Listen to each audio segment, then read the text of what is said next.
In the social sciences, a social group has been defined as two or more people who interact with one another, share similar characteristics, and collectively have a sense of unity. Other theorists disagree, however, and are wary of definitions which stress the importance of interdependence or objective similarity. Instead, researchers within the social identity tradition generally define it as, a group is defined in terms of those who identify themselves as members of the group.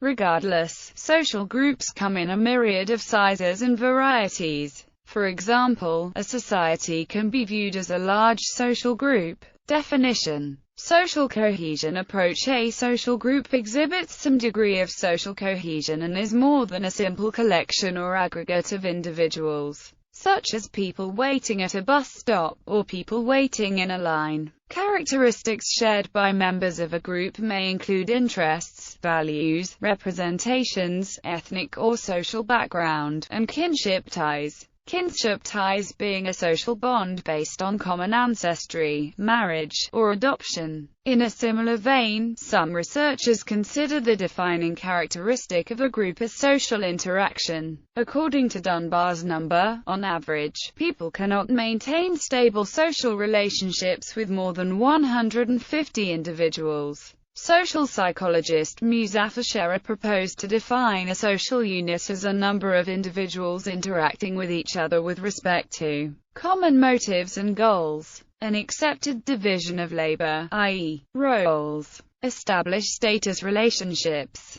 accepted norms and values with reference to matters relevant to the group, development of accepted sanctions if and when norms were respected or violated. This definition is long and complex, but it is also precise. It succeeds at providing the researcher with the tools required to answer three important questions. How is a group formed? How does a group function? How does one describe those social interactions that occur on the way to forming a group? Significance of that definition. The attention of those who use, participate in, or study groups has focused on functioning groups, on larger organizations, or on the decisions made in these organizations. Much less attention has been paid to the more ubiquitous and universal social behaviors that do not clearly demonstrate one or more of the five necessary elements described by Sherer. Some of the earliest efforts to understand these social units have been the extensive descriptions of urban street gangs in the 1920s and 1930s. Continuing through the 1950s, which understood them to be largely reactions to the established authority. The primary goal of gang members was to defend gang territory, and to define and maintain the dominant structure within the gang. There remains in the popular media and urban law enforcement agencies an avid interest in gangs, reflected in daily headlines which emphasize the criminal aspects of gang behavior. However, these studies and the continued interest have not improved the capacity to influence gang behavior or to reduce gang-related violence. The relevant literature on animal social behaviors, such as work on territory and dominance, has been available since the 1950s. Also, they have been largely neglected by policymakers, sociologists and anthropologists. Indeed, vast literature on organization, property, law enforcement, ownership, religion, warfare, values, conflict resolution, authority, rights, and families have grown and evolved without any reference to any analogous social behaviors in animals. This disconnect may be the result of the belief that social behavior in humankind is radically different from the social behavior in animals because of the human capacity for language use and rationality. Of course, while this is true, it is equally likely that the study of the social behaviors of other animals might shed light on the evolutionary roots of social behavior in people. Territorial and dominance behaviors in humans are so universal and commonplace that they are simply taken for granted. But these social behaviors and interactions between human individuals play a special role in the study of groups. They are necessarily prior to the formation of groups. The psychological internalization of territorial and dominance experiences in conscious and unconscious memory are established through the formation of social identity, personal identity, body concept, or self-concept. An adequately functioning individual identity is necessary before an individual can function in a division of labor, and hence, within a cohesive group. Coming to understand territorial and dominance behaviors may thus help to clarify the development, functioning, and productivity of groups. Social identification approach explicitly contrasted against a social cohesion-based definition for social groups is the social identity perspective, which draws on insights made in social identity theory. Here, rather than defining a social group based on expressions of cohesive social relationships between individuals, the social identity model assumes that psychological group membership has primarily a perceptual or cognitive basis. It posits that the necessary and sufficient condition for individuals to act as group members is awareness of a common category membership, and that a social group can be usefully conceptualized as a number of individuals who have internalized the same social category membership as a component of their self-concept. Stated otherwise, while the social cohesion approach expects group members to ask, "Who am I attracted to?"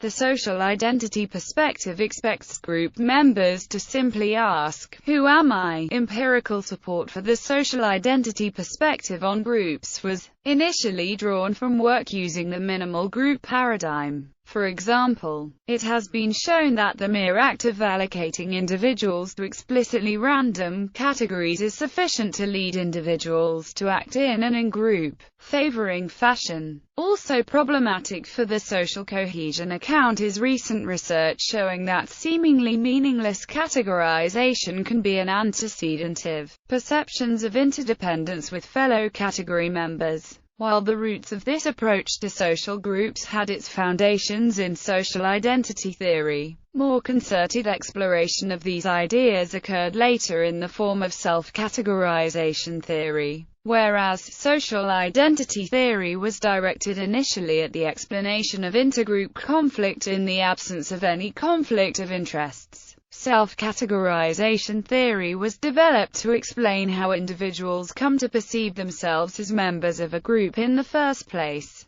and how this self-grouping process underlies and determines all problems subsequent aspects of group behavior. Types. According to Charles Horton Cooley, a primary group is a small social group whose members share personal and lasting relationships. People joined in primary relationships spend a great deal of time together, engage in a wide range of activities, and feel that they know one another well. In short, they show real concern for one another. In every society, the family is the most important primary group. Groups based on lasting friendships are also primary groups. Secondary groups, in contrast to primary groups, are large groups involving formal and institutional relationships. Secondary relationships involve weak emotional ties and little personal knowledge of one another. Most secondary groups are short-term, beginning and ending without particular significance.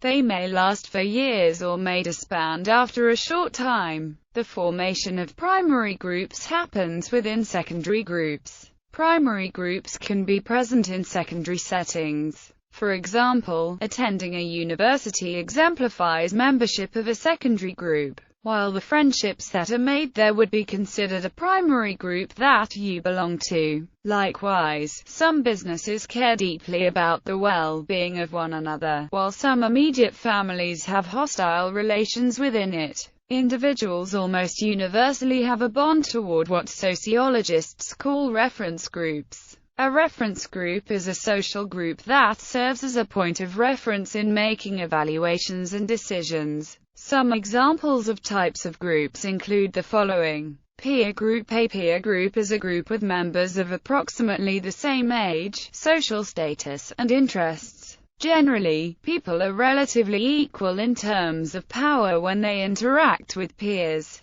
Clique, a group of people that have many of the same interests and commonly found in a high school, college setting. Most of the time they have a name in rules for themselves. Club, a club is a group, which usually requires one to apply to become a member. Such clubs may be dedicated to particular activities. Sporting clubs, for example. Cabal, a cabal is a group of people united in some close design together, usually to promote their private views or interests in a church, state, or other community, often by intrigue. Household, all individuals who live in the same home. Anglophone culture may include various models of household, including the family, blended families, share housing, and group homes. Community, a community is a group of people with a commonality or sometimes a complex net of overlapping commonalities, often but not always in proximity with one another, with some degree of continuity over time. Gang, a gang is usually an urban group that gathers in a particular area. It is a group of people that often hang around each other. They can be like some clubs, but much less formal. They are usually known in many countries to cause social unrest and also have negative influence on the members and may be a target for the law enforcers in case of any social vices. Mob, a mob is usually a group of people that has taken the law into their own hands. Mobs are usually groups which gather temporarily for a particular reason. Posse, a posse was originally found in English common law. It is generally obsolete, and survives only in America, where it is the law enforcement equivalent of summoning the militia for military purposes. However, it can also refer to a street group. Squad, this is usually a small group of around 3 to 15 people, who work as a team to accomplish their goals. Dyad, this is a social group with 2 members. Social interaction in a dyad is typically more intense than in larger groups because neither member shares the other's attention with anyone else. Triad, this is a social group with 3 members, which contains 3 relationships, each uniting 2 of the 3 people. A triad is more stable than a dyad because one member can act as a mediator should the relationship between the other 2 become strained. Team, similar to a squad, though a team may contain many more members. A team works in a similar way to a squad. In group, it is a social group toward which a member feels respect and loyalty. It is a group that an individual identifies in positive direction. If a person is part of the in-group, then they are collectively part of the inner circle of friends. An inner circle may contain subgroups within the inner circle, including the apex, core, outer rim, etc. This group provides a support structure and, being exclusive, offers protection from anyone in an out-group. Out-group, it is a social group toward which a person feels a sense of competition or opposition. It is a group that an individual identifies in negative direction. Groups can also be categorized according to the number of people present within the group.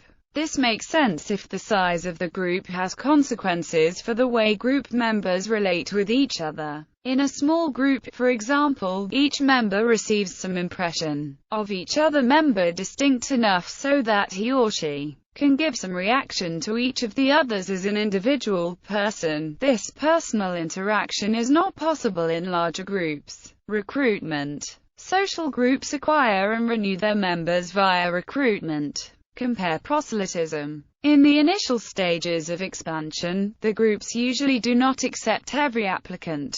One of the ways to build a reasonably closed group is to accept new members after one or more existing members propose and recommend them. Such group expands along the lines of other existing social networks. Other approach is to use existing members to evaluate the applicant, like in Microsoft Interview. Member evaluation can also be delegated to some team that is not part of the group itself. Some groups may choose to easily accept a lot of people but only leave the most efficient new members after probation. Development. If one brings a small collection of strangers together in a restricted space and environment, provides a common goal and maybe a few ground rules, then a highly probable course of events will follow. Interaction between individuals is the basic requirement. At first, individuals will differentially interact in sets of twos or threes while seeking to interact with those with whom they share something in common, i.e., interests, skills, and cultural background. Relationships will develop some stability in these small sets, in that individuals may temporarily change from one set to another, but will return to the same pairs or trios rather consistently and resist change. Particular twosomes and threesomes will stake out their special spots within the overall space, again depending on the common goal. Eventually twosomes and threesomes will integrate into larger sets of 6 or 8,